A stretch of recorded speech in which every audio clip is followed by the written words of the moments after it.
네, 오늘 우리 마태복음 1장 말씀 통해서 하나님의 말씀 함께 듣겠습니다. 우리가 지난주부터 마태복음 말씀을 함께 듣고 있습니다. 마태복음 말씀 통해서 우리가 예수님을 더 알아가고 예수님의 말씀을 더 배우는 시간이 되기를 소망합니다. 특별히 우리가 지난 시간에 1장 1절 말씀을 가지고 마태복음 말씀을 같이 함께 나눴는데요. 예수님의 족보로 이 마태복음 말씀이 시작하는데 첫 번째 선언이 어떤 것이었냐니까 예수님을 가리켜서 아브라함의 자손 그리고 다윗의 자손이다라고 말씀을 하고 있습니다. 우리가 이 의미에 대해서 지난 시간에 같이 함께 나누었죠. 특별히 이 예수님을 가리켜서 이 아브라함의 자손이라고 말하는 그렇게 표현하는 의미에 대해서 같이 함께 나누었습니다.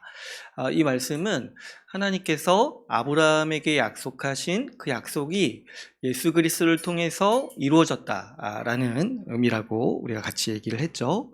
그랬을 때 그러면 이제 우리가 성경 전체를 이해할 때 이제 중요한 게 뭐냐니까 하나님께서 아브라함에게 무엇을 약속하셨는가를 우리가 알아야 된다고 했습니다.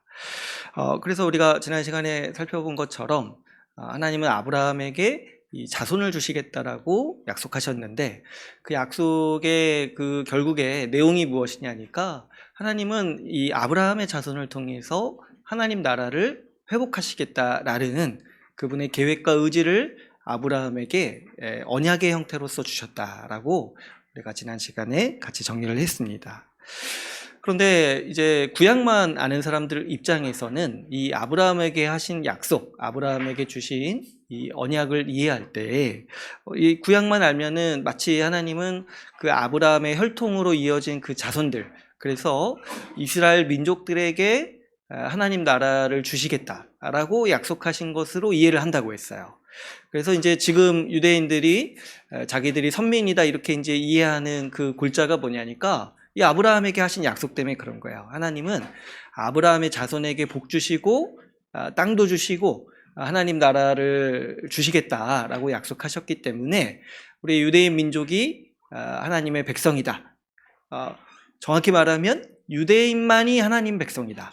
유대인만이 하나님 아브라함의 자손이다라고 이렇게 지금까지도 이해를 하고 있다고 했죠.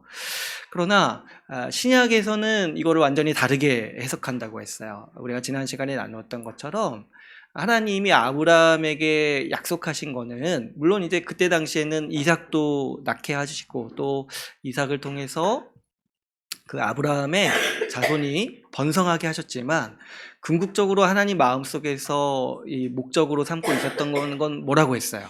하나님은 아브라함의 자손으로서 예수 그리스도를 보내주시겠다라고 약속하신 거라는 거죠. 그래서 이 예수님을 가리켜서 예수님만이 아브라함의 자손이다라고 신약 성경은 말한다고 했습니다.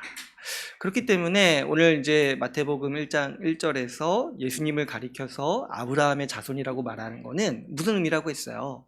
하나님께서 아브라함에게 약속하신 그 하나님 나라를 회복하시고 이루시는 분으로서 예수 그리스도가 오셨다라는 말씀을 의미한다고 했습니다.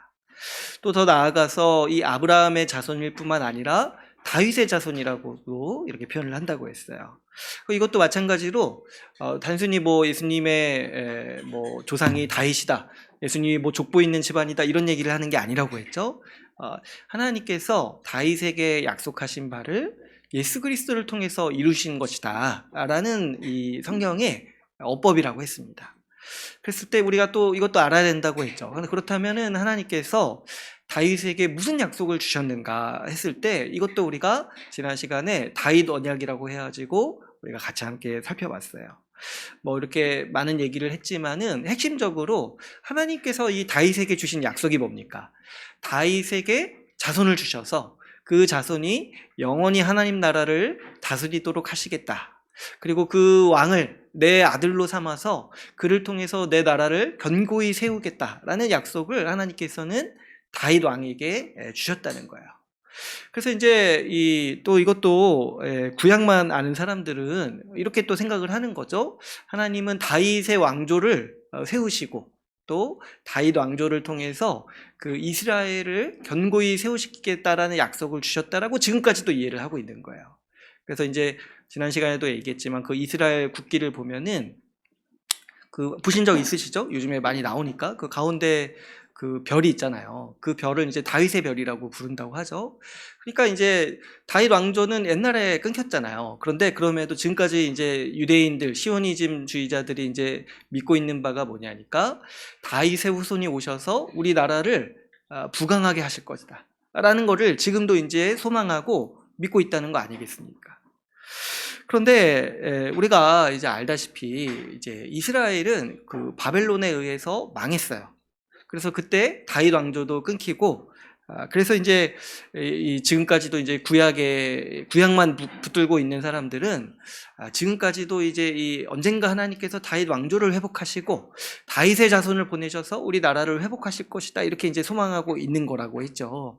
그런데 이제 신약 성경은 이걸 완전히 또 다르게 이해한다고 했어요. 어떻게 이해한다는 거예요? 바로 예수 그리스도가 하나님이 처음부터 약속하셨던 다윗의 자손이다. 바로 그 자손, 다윗 너의 자손을 통해서 영원한 나라를 세우겠다라고 약속하셨을 때 하나님 마음속에 두고 있었던 그 목표와 계획, 유일한 한 사람을 가리켜서 말씀하신 건데 그게 바로 예수 그리스도를 가리켜서 하신 말씀이다라고 이 신약 성경 전체가 그렇게 이해를 하고 있던 거죠. 그래서 이제 마태복음 1장 1절도 예수님을 가리켜서 다윗의 자손이라고 부른다고 했어요. 이 말은 무슨 뜻입니까? 예수님이야말로 하나님이 다윗에게 약속하신 바, 하나님의 나라를 영원히 세우고 영원히 망하지 않는 나라, 영원히 지속되는 나라를 세우실 분으로서 예수 그리스도가 오셨다라는 이 선언이 바로 예수님을 가리켜서 이 다윗의 자손이라고 부른다라고 했습니다. 그래서 이제 이 예수님이 이 하나님 나라를 회복하시고 완성하시는 왕으로서 오신다라는 이 표현이 예수님을 가리켜서 이 다윗의 자손이라는 거죠. 그렇기 때문에 우리가 이것을 전체적으로 볼 때 예수님을 가리켜서 마태복음 1장 1절에서 아브라함의 자손이요 다윗의 자손으로서 예수 그리스도가 오셨다라고 말하는 거는 결국에 이거는 이제 무슨 얘기냐니까 하나님께서 약속하신 모든 약속을 이루시기 위해서 예수 그리스도가 오셨다라 그런 의미로서 이 마태복음 1장 1절이 시작한다고 했습니다. 그러니까 좀 바꿔서 표현해 보면 구약의 모든 염원, 역사상 존재했던 하나님의 백성들이 소망하고 바랬던 그 소망, 그 약속을 성취하시는 분이 바로 예수 그리스도다라는 이야기죠. 그래서 우리가 신약 성경을 보면은 마태복음 1장 1절로 시작하는 의미가 그래서 있다고 했어요. 구약이 약속한 하나님의 모든 약속, 우리 하나님의 백성이 기다리던 모든 염원이 바로 이 1장 1절에서 얘기하는 바가 뭐예요? 그 약속이 예수 그리스도로 말미암아서 이제 다 이루어졌다라고 얘기하는 게 이 마태복음 1장 1절이 가지고 있는 성경 전체에서 가지는 중요한 의미라고 했습니다. 그렇기 때문에 우리는 이제 이 하나님의 계획도 그리스도를 중심으로 이해를 할 수가 있는 거죠. 하나님은 결국에 이 구약에서 보면은 예수 그리스도를 보내주시겠다라고 그 당시 사람들의 언어로서 그 당시 사람들이 알아들을 수 있는 말로서 이렇게 표현하셨고 그것을 고대하도록 하셨고 기다리도록 하셨고 그것을 말씀하셨어요.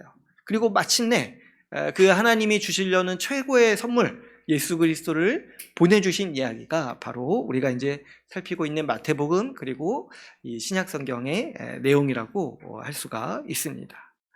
그래서 이 하나님의 이 약속의 중심에 예수 그리스도가 있고 하나님이 약속하신 모든 약속이 이 그리스도를 통해서 이루어졌다라는 의미를 우리가 잘 살펴봤죠.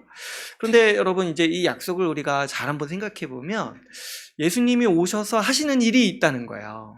예수님이 오셔서 단순히 이제 하나님께서 예수 그리스도를 보내주시겠다 이것만 이제 약속하신 것이 아니라 그리스도가 오셔서 무슨 일을 이루시겠다는 약속을 주신 거예요. 그게 이제 뭐냐니까 앞에서도 제가 이제 얹어드렸던 말씀드렸던 것처럼 하나님 나라를 세우시겠다. 하나님 나라를 이루시겠다라는 약속을 이루시는 거예요. 예수 그리스도를 통해서. 그러니까 이 약속을 이제 자세히 살펴보면 예수 그리스도를 통해서 이루어지는데 그분이 무슨 일을 하시기 때문에 이루어지는 거예요. 예수 그리스도가 오셔서, 예수님이 오셔서 하나님 나라를 회복하시고 완성하시고 세우시는 것이 하나님의 원래 계획이고 목표였다라는 것이 이제 드러나는 거죠. 그러니까 이 구약은 그리스도를 고대하기도 하지만은 좀 더 풀어서 얘기하자면은 예수 그리스도가 이 땅에 오셔서 하나님 나라를 회복하기를 고대하고 있는 그런 맥락을 우리가 알 수가 있습니다. 그랬을 때 여러분, 그러면 이제 우리가 이 약속을, 하나님의 약속, 그리고 예수님이 오셔서 하시는 일들을 이해하려면은 이 하나님 나라를 결국에 알아야 되는 거예요. 하나님 나라. 그래서 이제 많이들 아실 거예요. 요즘에 보면 이제 하나님 나라라는 말은 많이 쓰시고 많이 이렇게 사용을 하시더라고요. 그래서 이제 성도분들도 익숙하시고 또 이제 많이 우리가 듣기 때문에 익숙한 표현이라고 할 수가 있습니다. 그랬을 때 이 하나님 나라는 결국에 이제 우리가 단도직입적으로 말하자면 이 하나님 나라는 어떤 세상을 얘기하는 겁니까?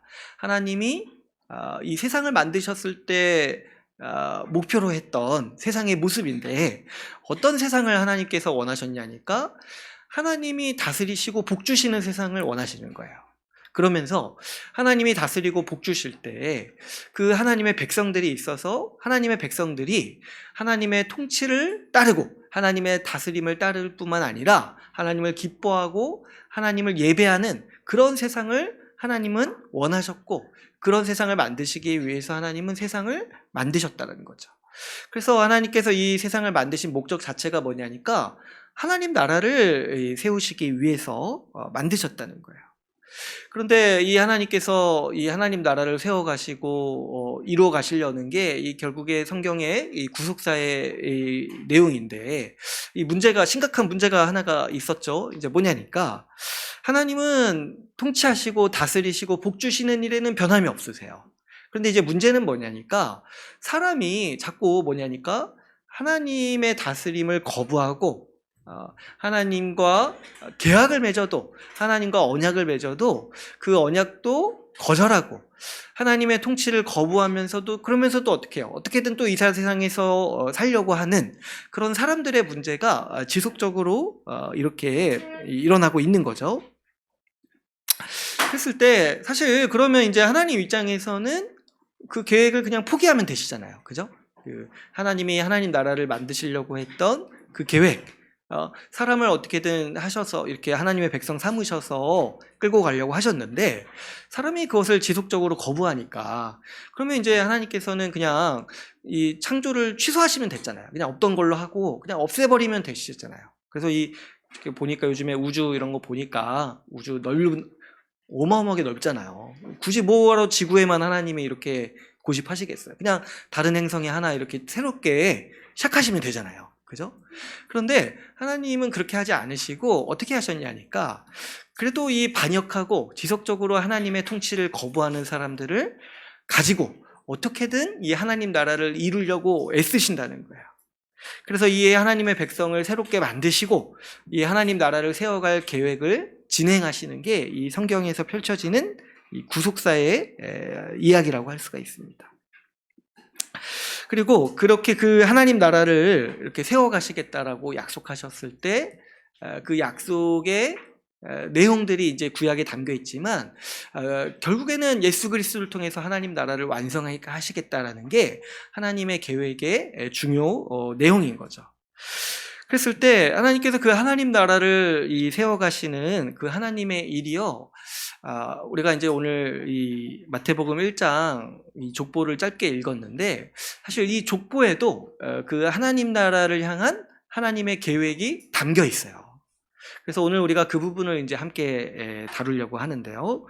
오늘 이렇게 우리가 읽은 우리 족보를 다 읽지는 않았지만 우리 16절, 17절을 이렇게 보면은 특별히 이제 17절에서 이 전체 족보를 정리하면서 이 구분을 하고 있죠. 그랬을 때 아브라함부터 예수님까지 세 개의 시대로 나누어서 이렇게 구분을 합니다. 그렇죠? 그래서 14대씩 끊어가지고 세 개의 시대로 나누는데, 처음에는 어떤 시기가 있어요? 이제 아브라함부터 다윗까지가 있고, 그 다음엔 어때요? 다윗에서부터 바벨론까지. 그 다음에 또 어때요? 마지막으로 바벨론에서 그리스도까지. 이렇게 족보를 세 시대로 구분을 하고 있어요.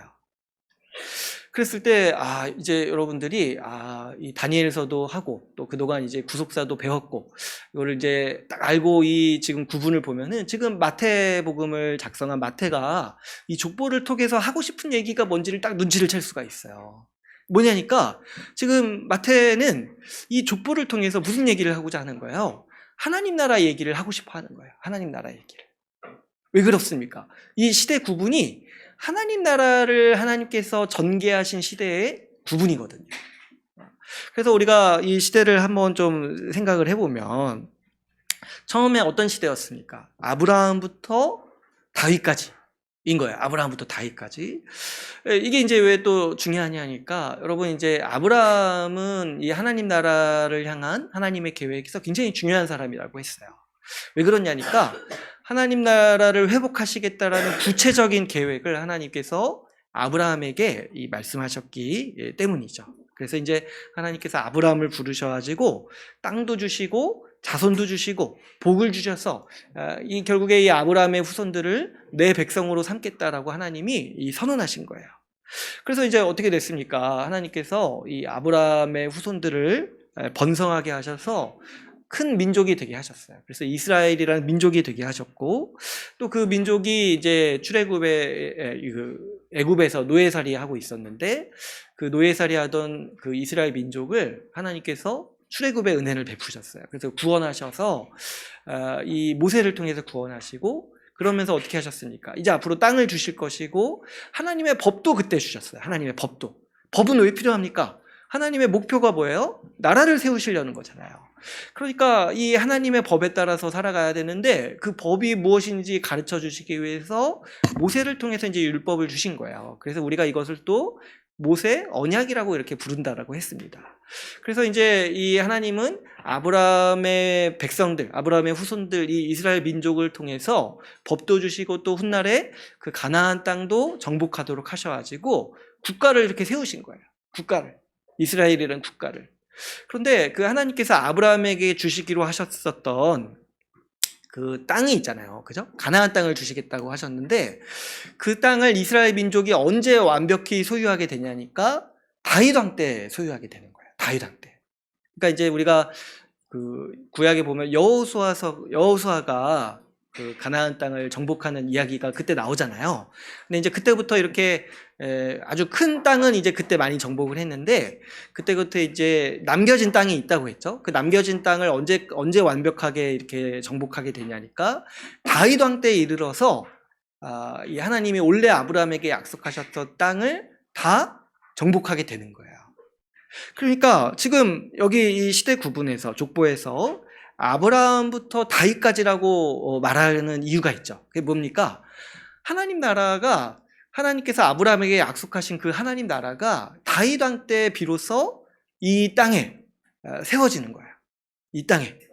우리가 온전히 가시적으로 볼 수 있는 그런 하나님 나라의 형태, 그리고 하나님께서 직접적으로 약속하신 모든 약속이 다 이루어진 상태로 하나님 나라가 딱 볼 수 있게 형태로 등장하는 게 바로 그 다윗 왕 때였다는 거예요. 그래서 이제 그 당시 살던 사람들은 실제로 그 다윗 왕국에 살면서 하나님 나라를 누리고 하나님 나라를 눈으로 볼 수 있었죠. 또 우리가 알다시피 우리가 이제 다윗 그 아들이 이제 솔로몬이잖아요. 솔로몬이 그 뒤에 이어서 어떤 일을 합니까? 성전을 세우죠. 성전도 세우고, 그 성경의 기록들을 보면은 그때 나라가 최강으로 부강했다는 거예요. 부요하고 세상 모든 민족이 우러러보는 나라. 그래서 다윗 솔로몬 왕국을 세웠다는 거예요. 그래서 이제 성경이 말하는 게 뭐냐니까 그것이 바로 하나님 나라가 이 땅에 세워진 모습이다라고 증언하고 있는 거죠. 그래서 우리가 이 족보를 통해서 그 아브라함부터 다윗까지다라고 얘기하는 거는 뭐냐니까 하나님 나라가 실제로 이 땅에 세워졌는 시기를 지금 얘기를 하고 있는 거죠. 근데 그 다음에 또 어떤 시기로 이렇게 구분을 해요? 했을 때 다윗부터 바벨론으로 사로잡혀 갈 때까지 14대라고 해요. 바벨론으로 사로잡혀 갈 때까지 14대. 그랬을 때 여러분 이제 우리가 이제 그 다윗 솔로몬 왕국이 어떻게 보면 되게 굉장한 나라고 그 하나님 나라가 이 땅에 세워진 아주 명확한 현시인데, 근데 참 찰나에 불과한 순간이 아니었을까 생각이 들 정도로 다윗 솔로몬 왕국이 언제 무너지냐니까 바로 그 솔로몬 때부터 무너지기 시작하죠. 그 솔로몬이 말년에 우상 숭배함으로써 하나님께서 그 나라를 반으로 가르시고, 그때부터 이제 그 정점을 찍은 지 얼마 되지 않아서 이스라엘은 계속해서 하락기에 접어듭니다. 그러면서 이제 그 하락기가 어떻게 이제 지속이 되냐니까 이스라엘의 여러 왕들이 세워지는데, 이 왕들이 물론 중간중간에 좋은 왕들이 있었어요. 그래서 하나님을 예배하고 하나님을 향해서 신실한 왕들이 있었어요. 그런데 어떻습니까? 많은 왕들이 하나님께 범죄하고 우상 숭배를 부추기고 이렇게 이제 다스렸던 거죠. 그런데 이제 또 왕들이 범죄하니까 어때요? 그 이스라엘 백성 전체가 하나님께 돌아서고 범죄하게 되는 일들이 일어나는 거예요. 그래서 이 시기에 하나님께서 하셨던 일이 뭐냐니까 선지자들을 보내셨어요. 선지자들이. 그래서 이제 선지자를 보내주셔서 선지자들이 하는 역할이 뭐냐니까 너네 돌아오라고 자꾸 외치는 거예요. 돌아오라. 그 왕 앞에 가서도 자꾸 돌아가라. 돌아와라. 하나님과 맺은 언약을 지켜라. 우리가 하나님의 백성이고 우리가 지금 하나님 나라인데 왜 하나님의 법에 따라 살지 않냐? 이렇게 이제 얘기를 하는 게 그 당시 선지자들의 역할이었어요. 근데 이제 그때 이제 이 왕들이 굉장히 간악해가지고 또 했던 일이 뭐냐니까 그 선지자들 때문에 이제 괴로운 거예요. 하나님의 말씀을 이렇게 전하니까 이제 괴로운 거예요. 자기가 이제 또 자기 왕권을 마음대로 하고 싶은데. 그래서 이제 왕들이 했던 게 뭔지를 아세요? 자기 편에 있는 선지자들을 또 이렇게 세웠어요. 그래서 이제 일명 이제 뭐 궁정 선지자. 원래 선지자는 하나님이 보내야 되는데 그 왕들이 선지자를 육성하는 거예요. 그래야지 어때요? 왕의 편에서 얘기할 수 있는 사람들을 이렇게 막 세운 거예요. 그러니까 이제 하나님 말씀을 왕들이 듣는 게 아니라 이제 자기 딴에는 이제 자기 편을 드는 선지자가 필요하다고 생각해가지고 왕립 선지자들을 육성하는 그런 일들을 하기도 했습니다. 그러니까 이제 아주 난리였던 거죠. 이스라엘 역사 가운데 왕들이 아주 난리를 쳤던 거예요. 그래가지고 이제 결국에 이제 하나님께서 이제 선지자를 보내시고 인내하시고 징계도 하시다가 언제 이제 심판을 선언하시냐니까 이제 므낫세 왕 때 이 심판을 선언하십니다. 그 악이 극악에 달했거든요. 어느 정도로 그 악의 수준이 넘어갔냐니까 하나님이 원래 이스라엘 백성을 그 가나안 땅에 이렇게 자리 잡도록 하실 때 명분이 뭐였냐니까 하나님의 그 질서 아래서 이루어지는 일이 뭐냐니까 가나안 땅에 있는 사람들의 죄악이 너무 심해가지고 하나님은 이스라엘을 통해서 가나안 민족들을 심판하신 거였어요. 그리고 그 가나안 땅을 이스라엘에게 주신 거였어요. 근데 이 이스라엘의 그 다윗 왕국, 이스라엘 왕국이 어느 정도로 타락했냐니까 나중에 보니까 원래 살던 가나안 민족보다 더 악해졌다는 거예요. 그러니까 이게 이제 하나님께서 공의로우신 하나님께서 이제 더 이상 가만두실 수가 없는 거예요. 그래가지고 하나님께서 선언을 하십니다. 이제 돌이킬 수 없는 선언을 하시는 게 이제 므낫세 왕 때 내가 이 이스라엘 왕국을 심판하시겠다. 이렇게 이제 선언을 하시고 그 심판의 도구로 사용하신 국가가 어디예요? 바로 여기 나오는 바벨론인 거예요. 바벨론. 그러니까 이제 지금 이제 마태가 이 족보를 구분할 때 다윗에서 바벨론에게 사로잡혀 갈 때까지라고 이런 표현을 쓴 것은 무슨 의미입니까? 이스라엘 왕국이 결국에 하나님의 심판을 받았다라는 의미라는 거예요. 하나님의 심판을 받았다. 그래서 이 바벨론에 사로잡혀 갈 때까지. 그래서 이 인간의 왕국, 인간 왕이 다스리는 왕국의 한계를 드러낸 게 이 이스라엘의 어떻게 보면 이제 의의라고 할 수가 있어요. 하나님은 복 주셔서 이 솔로몬 왕국을 부강하게 하시고 하나님 나라를 세우셨지만은, 근데 이제 문제는 뭐예요? 지속적으로 사람들이 범죄하고 이 하나님께 반역함으로써 그 나라를 유지할 수가 없는 그런 문제가 이스라엘이라는 왕국에서 펼쳐졌다는 거죠. 그래서 하나님께서 이 이스라엘 왕국도 바벨론에 의해서 심판하시면서 또 근본적으로 다른 은혜가 필요하다라는 거를 이 사람들도 알게 하시고 이 역사 가운데 모든 민족이 특별히 이스라엘이 배우도록 하신 것이죠. 그럴 때 근데 여기서 끝나는 것이 아니라 그 다음 세대가 또 있죠. 그 다음 시대는 어떤 시대예요? 우리가 이제 17절 말씀에서 봤듯이 바벨론으로 사로잡혀 간 후부터 그리스도까지 14대라 이렇게 이제 말씀을 하고 있습니다.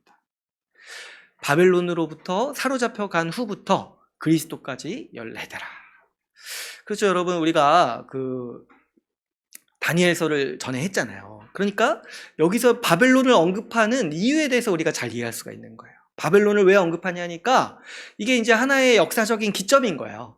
이스라엘 왕국이 더 이상 하나님 나라가 아니라 하나님의 심판을 받은 그런 이제 왕국이다.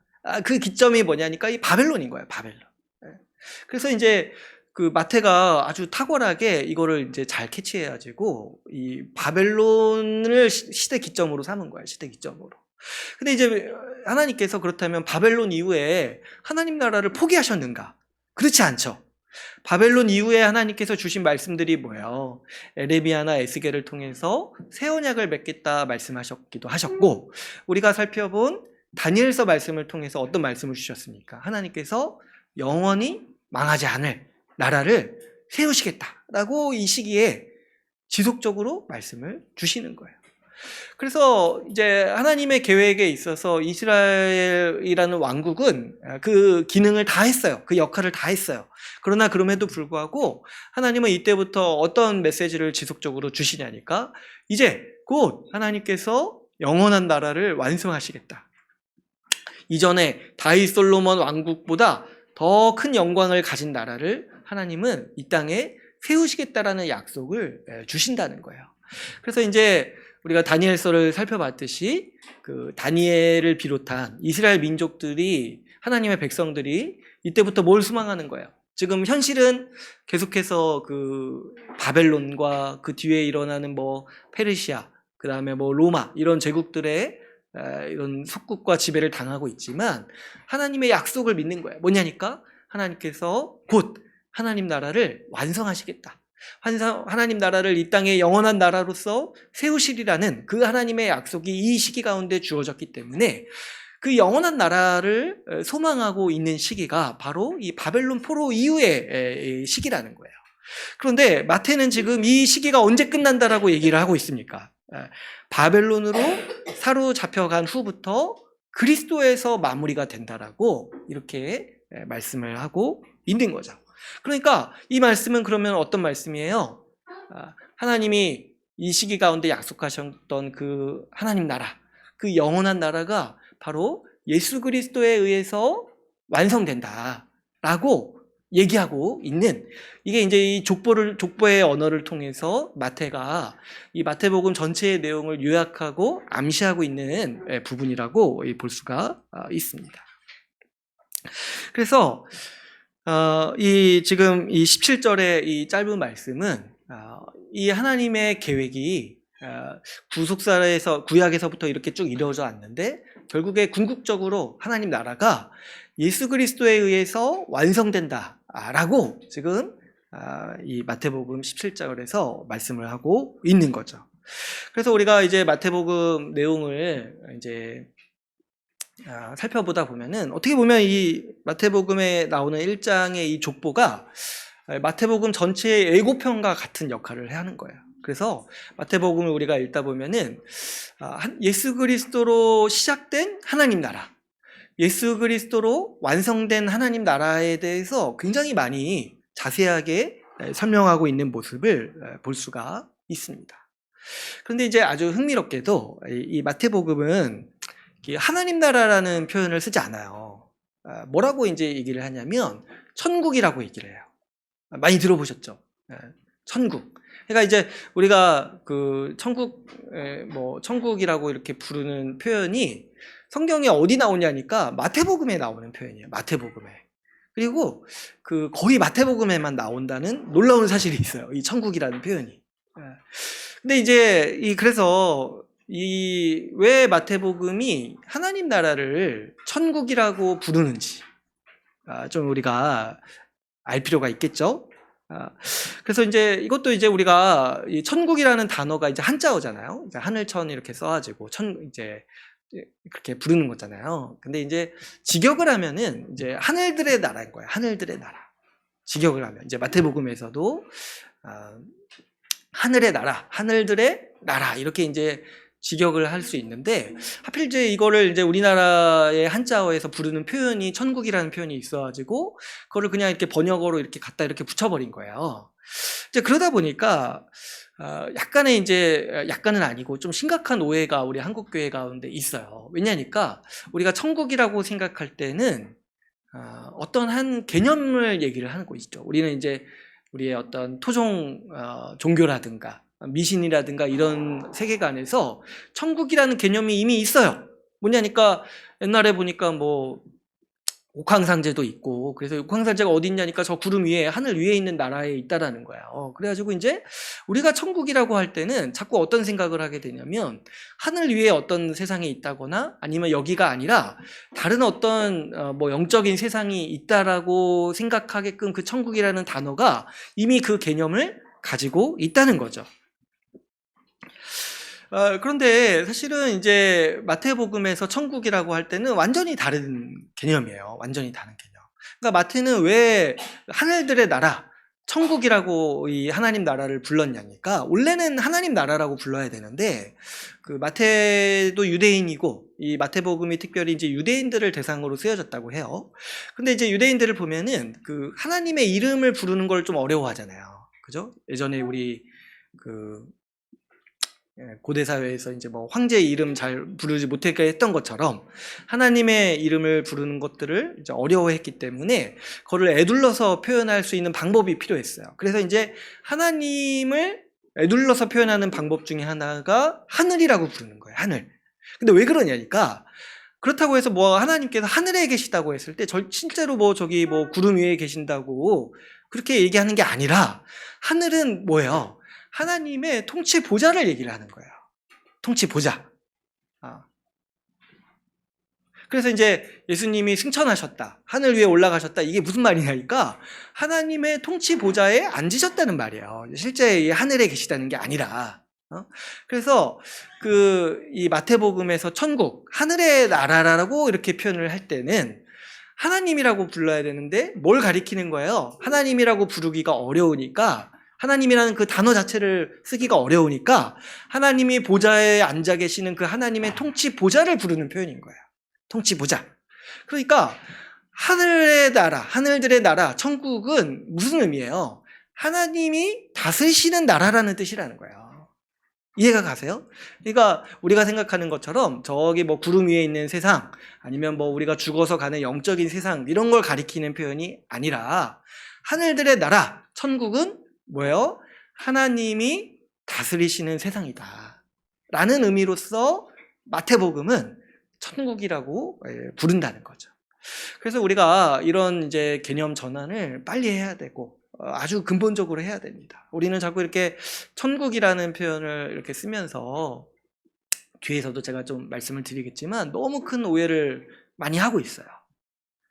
하필 우리나라에 원래부터 천국이라는 단어가 있어가지고 우리가 이제 이 마태복음을 읽을 때마다 이제 오해하게 되는 거죠. 그래서 이런 걸 좀 많이 우리가 빨리 좀 바꿔야 돼요. 뭐냐니까 천국은 뭐 이렇게 죽어서 가는 어떤 세상 아니면 저 하늘 위에 어떤 세상을 의미하는 게 아니라는 거예요. 이런 식의 개념은 성경에 없어요.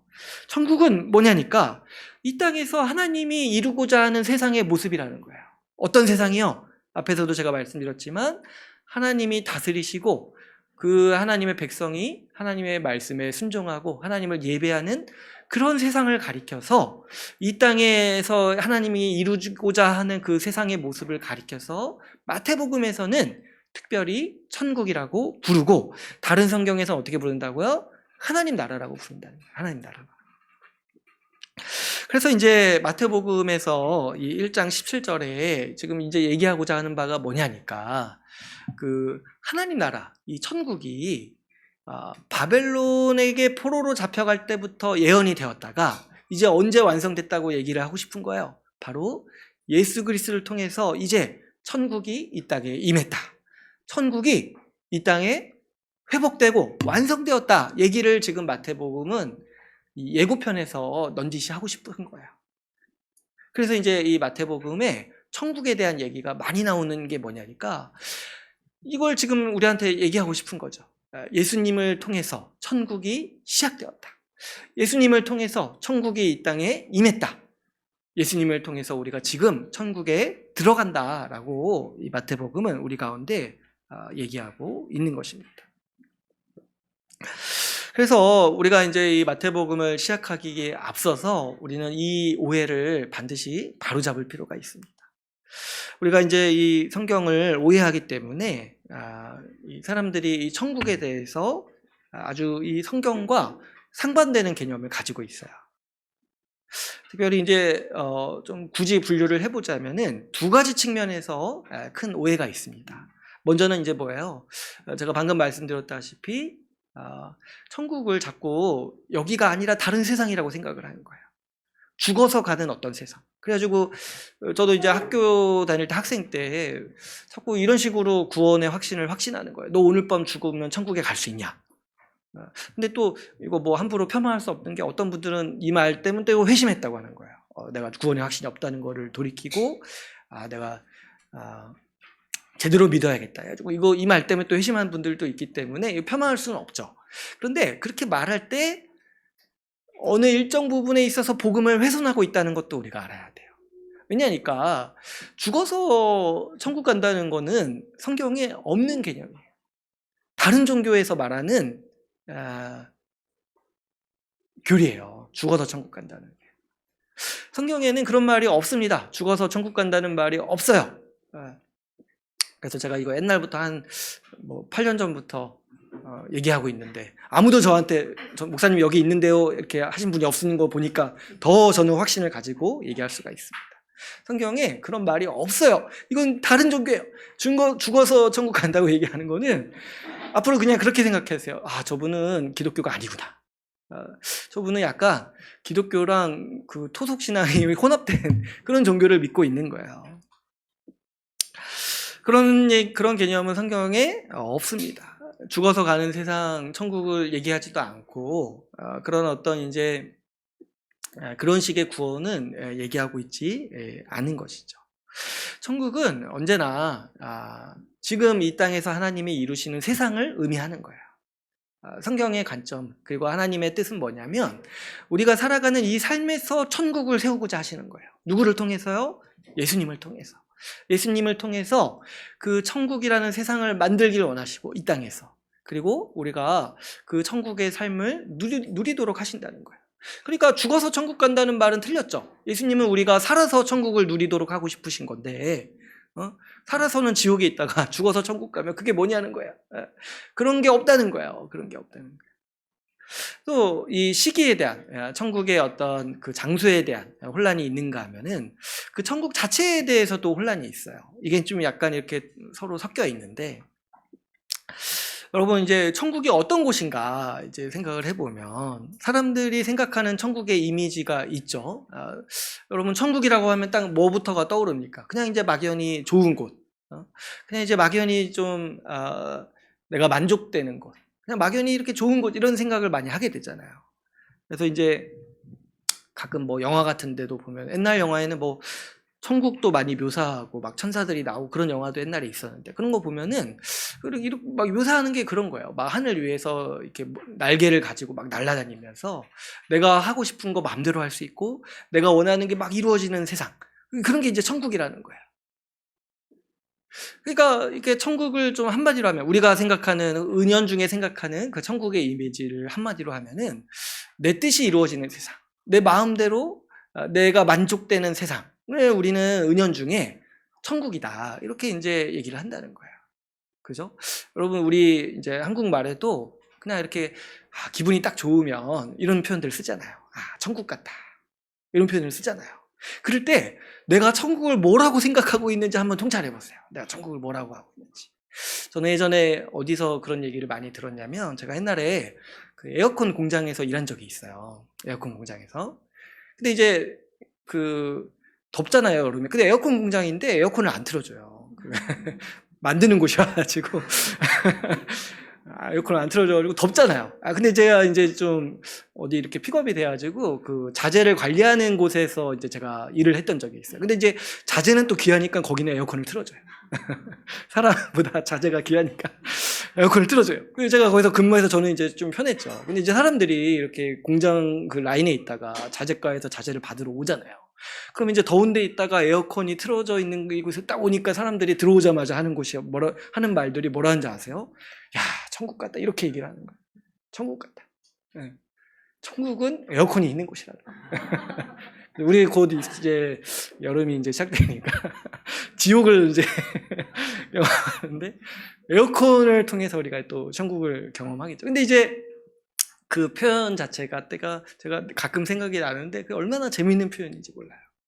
사람들은 천국이 그런 곳이라고 생각을 하는 거예요. 내가 더웠는데 시원해지는 것처럼 정말 내 문제가 해결되고 내 감정이 해소되고 내가 만족하고 내 감각이 만족되고 내가 행복한 곳, 이런 곳을 이제 막연히 이제 천국이라고 생각을 하는 거죠. 근데 여러분, 놀랍게도 성경이 말하는 천국에는 그런 개념이 많이 없어요. 물론 이제 풍족하고 우리가 이제 우리 수요 모임 때 나눴던 것처럼 아주 맛있는 식사들이 있고 이런 이제 이미지들이 있죠. 그런데 천국을 얘기할 때 가장 첫 번째가 뭔지 아세요? 성경에서 바로 앞에서 제가 말씀드렸던 것처럼 하나님이 다스리시는 세상이라는 거예요. 하나님이 다스리시고 그 하나님의 백성들이 하나님의 말씀을 기뻐하고 하나님 말씀에 순종하며 하나님을 예배하는 세상이 천국이다라고 성경은 우리에게 가르치고 있는 거죠. 그러니까 죽어서 천국 간다는 말이 아주 여러 가지로 오해를 일으키고 혼란을 일으키는데, 죽어서 천국 가면 지금은 천국이 아니라는 거잖아요. 그럼 지금이 천국이 아니면 더 깊게 들어가자면 지금 하나님 말씀에 순종할 필요 없다는 얘기이기도 한다는 거예요. 왜냐니까 천국의 본질이 뭐에 있다는 거예요? 하나님 말씀과 그분의 말씀에 순종하는 백성, 이것이 바로 천국의 본질이고, 우리가 천국을 한 문장으로 묘사할 때 가장 먼저 얘기할 수 있는 게 바로 하나님의 다스림이라는 거예요. 하나님의 다스림.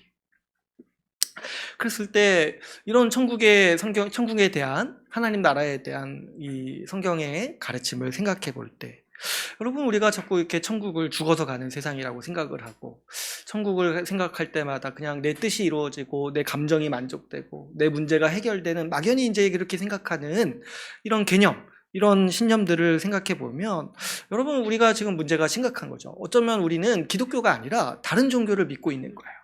천국에 대해서 오해하기 때문에. 그랬을 때 여러분, 우리가 앞으로 이 마태복음 말씀을 앞으로도 계속해서 살펴보면서 이 마태복음 말씀이 오늘날 우리에게 굉장히 필요한 부분이 바로 이 부분일 거예요.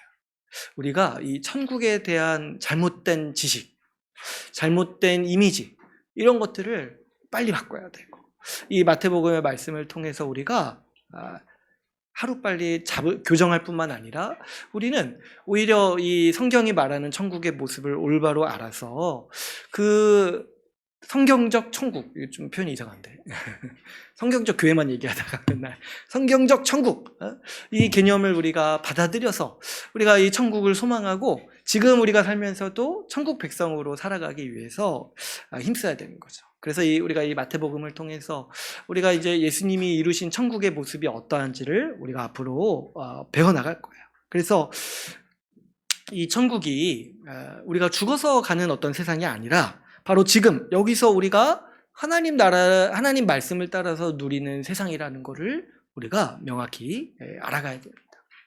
그렇기 때문에 여러분, 우리가 지금 이미 천국의 삶을 살고 있다고 생각해야 돼요. 천국의 삶을. 예수님이 이 땅에 오셔서 이루신 것이 천국이고 우리를 천국의 백성으로 삼으셨기 때문에 여러분, 우리 삶이 지금 천국을 누리고 있다라고 우리는 이해해야 되고 우리는 그렇게 묵상해야 하는 거죠. 이 천국의 핵심이 하나님 말씀에 순종하는 삶에 있다고 했잖아요. 그러니까 여러분, 우리가 조금 지금 뭐 고통이 있고 뭐 이렇게 어려움이 있더라도, 그러나 여러분, 우리가 어디에 있든지 간에, 우리가 뭐 회사 생활을 하든지 간에, 우리가 뭐 집안일을 하든지 간에, 그것 자체가 그렇게 중요한 것이, 그것 자체도 중요하지만 그걸 떠나서 우리가 그 가운데서 하나님 말씀을 따라서 살고 우리가 하나님 말씀에 순종한다라면은 우리는 이미 어떤 사람들이냐니까 천국을 살고 있는 사람들, 천국 백성으로서 이 세상에 존재하는 하나님의 백성이라는 거죠. 그래서 우리가 지금 천국을 살아가고 있다는 생각을 지속적으로 해야 돼요. 천국을 살아가고 있다.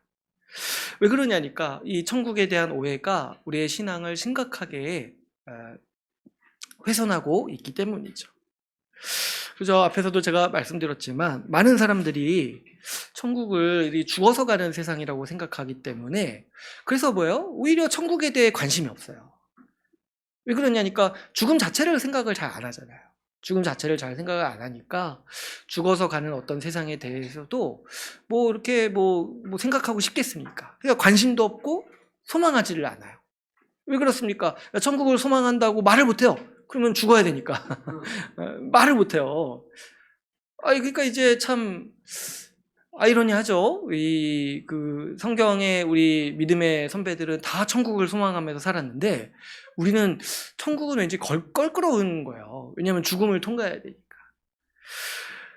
하나님의 목표가 이 천국이고 천국을 이 땅에 세우는 일에 있는데 우리는 정작 그래서 관심이 없는 거예요. 천국에 관심도 없고 천국을 소망하지도 않죠. 여기에 대해서 이 구원에 대한 오해도 여기서 이렇게 일어나고 있는 거죠. 우리가 구원을 죽어서 천국 가는 거라고 자꾸 생각을 하기 때문에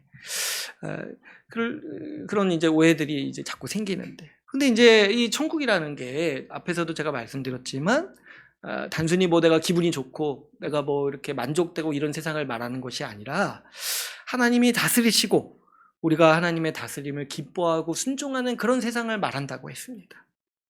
그러니까 여러분, 결국에 이 천국에 대해 오해하는 건 뭐냐면 결국에 이 하나님의 말씀에 순종하는 일에 관심이 없는 그런 신앙을 만들어내는 그런 오해가 바로 여기서부터 시작된다는 거예요. 하나님 말씀에 지금 순종하지 않아도 죽어서 천국 간다고 생각한다는 거예요. 그러니까 제가 아까도 말씀드렸지만 이거는 다른 종교예요. 다른 종교예요.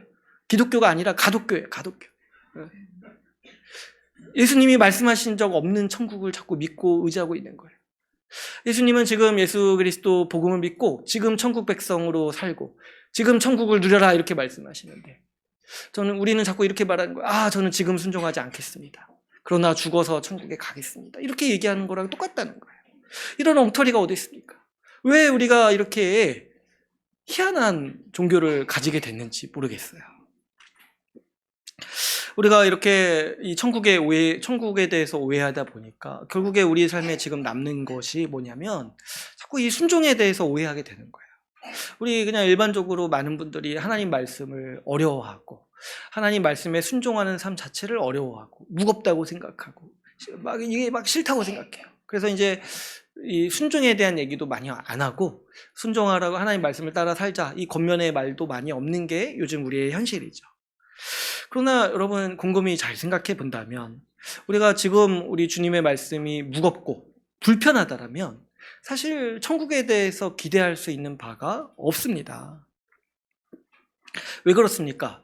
내가 지금 주의 말씀을 배우는 것도 싫고 어렵다면, 지금 내가 주의 말씀에 순종하는 것도 내가 어렵고 너무 싫게 느껴진다면 우리는 확신하는데 이 사람은 어떤 사람이에요? 천국을 싫어하는 사람이에요. 이 사람에게 있어서 천국은 지옥 같은 곳이에요. 그렇지 않습니까? 천국은 하나님이 다스리고 그 하나님의 다스림에 따라 살면서 기뻐하는 곳인데, 내가 지금도 나 주님 말씀 싫어, 나 주님 말씀 따라 사는 게 너무 지긋지긋해, 나 너무 싫어, 나 어려워, 못해, 이런 사람이 천국에 있으면 다들 그렇게 사는 곳인 거예요. 다들 그렇게 살고 그렇게 권면하는 세상이 천국이라는 거예요. 그러니까 얼마나 그곳이 지옥 같겠습니까? 그죠? 그래서 이런 사람들이요, 지금 주님이 이루신 천국도 그렇고 나중에 완성된 천국도 그렇지만 이 사람이 천국에 간다면 분명히 지옥처럼 느낄 거예요. 어떻게 이렇게 신실한 사람들만 있냐 하면서 괴로워할 거예요. 그래서 주님은 이런 사람들을 친절하게 지옥으로 보내십니다. 왜냐면 그 자신도 너무 힘드니까. 하나님 말씀에 불순종해도 하나님 없이 살아도 행복하게 살 수 있는 사람들, 이런 사람들은 지옥이 천국인 거예요. 잘 이해하셔야 돼요. 하나님 없이 살아도 기쁘고 하나님 말씀 따라 사는 게 힘든 사람들 있잖아요. 이런 사람들은 이미 지금 지옥에 살고 있는 거예요. 지금. 그리고 앞으로 완성될 지옥, 하나님이 완전히 없는 세상을 누릴 거예요. 그것이 이게 이제 하나님께서 그렇게 이제 이 천국과 지옥의 삶을 만들어 놓으신 거예요. 이렇게 설정을 하신 거예요. 이 말씀은 이제 뭐 제가 한 말이 아니라 예수님이 직접 하신 말씀이죠. 마태복음 7장 21절에서 예수님은 이렇게 말씀하십니다. 나더러 주여 주여 하는 자마다 다 천국에 들어갈 것이 아니요 다만 하늘에 계신 내 아버지 뜻대로 행하는 자라야 들어가리라. 그래서 천국에는 어떤 사람들이 있냐니까 하나님의 말씀을 기뻐하고 하나님 말씀에 따라 사는 삶을 기뻐하는 사람들, 그것이 복되다고 여기는 사람들이 천국에 있는 거예요. 특별히 예수님을 통해서 이 천국이 이미 임했다라는 이 관점에서 이 교회가 중요하다고 말할 수가 있습니다. 제가 반복해서 말씀드리다시피 천국은 주님이 다스리고 이 주님의 백성이 주의 말씀을 따라서 사는 세상입니다. 그래서 이 주님이 세우신 천국의 가장 확실한 모습을 우리가 이 교회를 통해서 볼 수가 있는 거예요. 우리가 교회에서 주의 말씀을 듣고 주의 말씀을 따라 살라라고 권면하죠. 이게 이제 뭐냐니까 천국의 삶인 거예요. 이런 게 우리가 주의 말씀으로 나누고 주님의 말씀으로 서로를 권면하고 우리 주님 말씀에 따라서 살자고 계속해서 나누는 삶, 이것이 이제 천국에서 벌어지는 일이라는 거예요. 또 어떻습니까? 우리가 교회에서 하나님 말씀대로 따라 살기에 힘쓰면서 서로를 섬기고 서로를 사랑하면서 살아가는 삶이야말로 천국의 모습인 거죠. 그래서 우리는 이렇게 이해를 할 수 있는 거예요. 우리 주님이 세우신 천국의 모습을 가장 확실하고 집약적으로 볼 수 있는 곳이 바로 이 교회라는 거예요.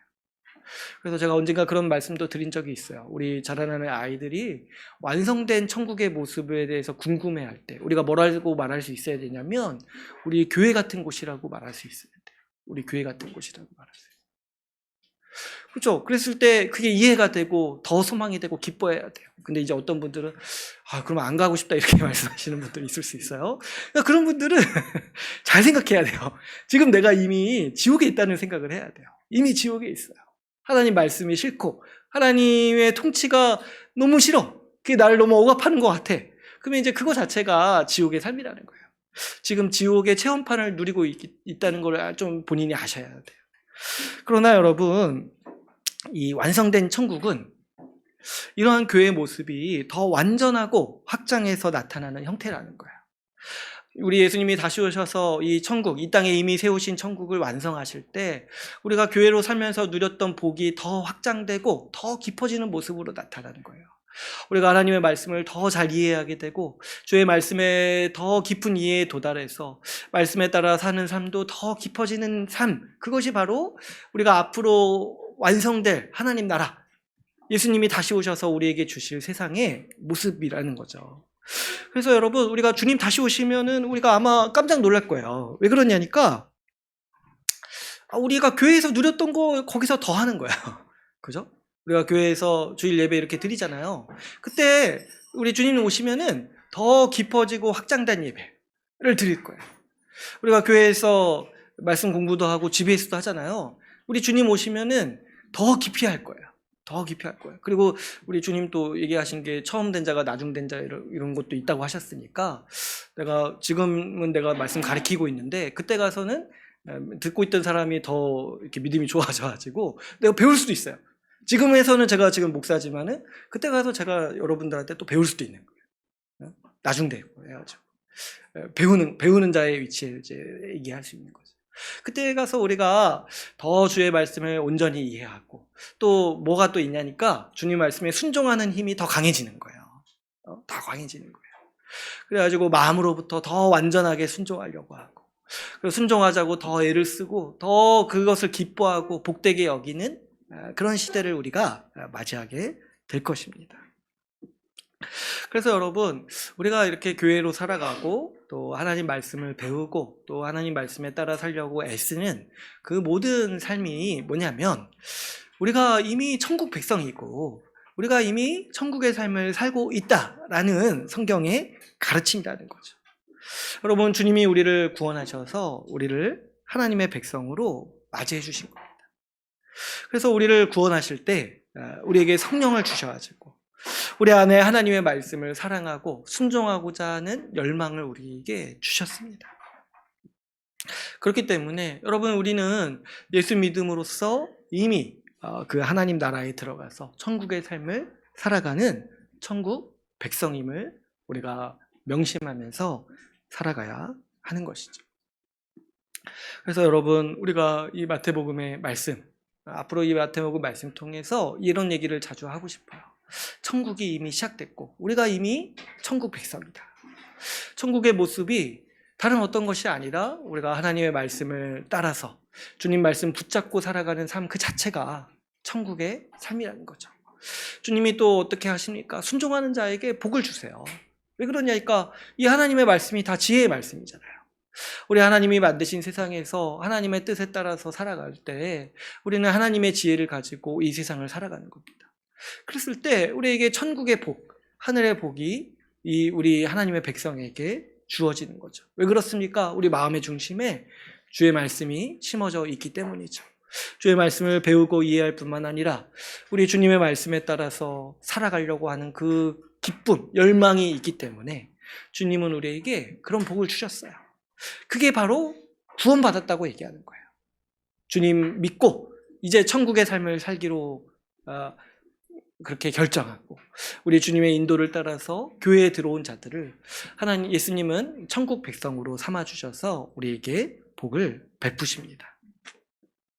그러므로 여러분, 우리가 어렸을 때부터 너무 많이 들어가지고 죽어서 천국 간다. 물론 죽어서 우리가 좋은 세상을 누릴 거예요. 그러나 그것보다도 우리가 지금 집중해야 되는 건 뭡니까? 우리가 지금 바로 여기서 천국의 삶을 이미 시작했고 우리가 그 삶을 살아가고 있음을, 우리가 우리의 모든 삶의 순간에서 직장에 있든지 집에 있든지 무엇을 하든지 간에 이것이 천국의 삶이다라고 우리가 끊임없이 마음에 새기면서 살아가는 복된 주의 나라 교회가 되기를 바랍니다. 오늘 이제 말씀을 맺겠습니다. 우리가 오늘 2주간 해가지고 예수님의 족보가 말하는 2가지 의미를 같이 함께 배웠습니다. 지난주에는 예수 그리스도가 하나님의 모든 약속을 이루기 위해 오셨다라는 것을 가르치려고 마태복음이 족보로 시작한다고 같이 함께 얘기를 했습니다. 특별히 오늘은 또 어떤 걸 나눴어요? 이 족보가 있는 이유가 뭐예요? 예수님이 하나님이 약속하신 그 하나님 나라를 완성하기 위해서 이 땅에 오셨다라는 것을 전하기 위해서 마태복음이 족보로 시작한다라고 오늘 우리가 같이 함께 나누었습니다. 그랬을 때 우리가 이 말씀을 통해서 오늘 예수님이 천국을 이미 시작하셨다라는 의미를 같이 함께 나눴어요. 우리가 이 말씀을 믿음으로 받아들였을 때 우리가 가지고 있는 이 천국에 대한 2가지 오해를 빨리 버려야 된다라고 강조해서 말씀을 드렸습니다. 천국은 죽어서 가는 세상이 아니라 어떤 세상이라고요? 우리가 지금 누리는 세상입니다. 또 천국은 내 마음대로 사는 세상이 아니라 어떤 세상이라고요? 우리 주님의 말씀을 따라서 순종하는, 그리고 그것을 복으로 누리고 기뻐하는 그런 세상이라는 것을 우리가 오늘 같이 함께 나눴습니다. 그렇기 때문에 여러분, 우리는 이 예수 그리스도를 통해 천국이 우리 가운데 이미 시작했음을 믿음으로 받아들이고 살아갑니다. 그러므로 우리가 어디에 있든지 간에 우리 주님과 함께 주님을 따라서 주의 말씀을 따라 살아갑시다. 우리가 이 말씀을 믿음으로 받아들여서 주님으로 말미암아 시작된 천국을 충만히 누리는 우리 주의 나라 교회가 되기를 간절히 소망합니다. 오늘 말씀을 마치고 같이 함께 기도하는 시간 갖도록 하겠습니다.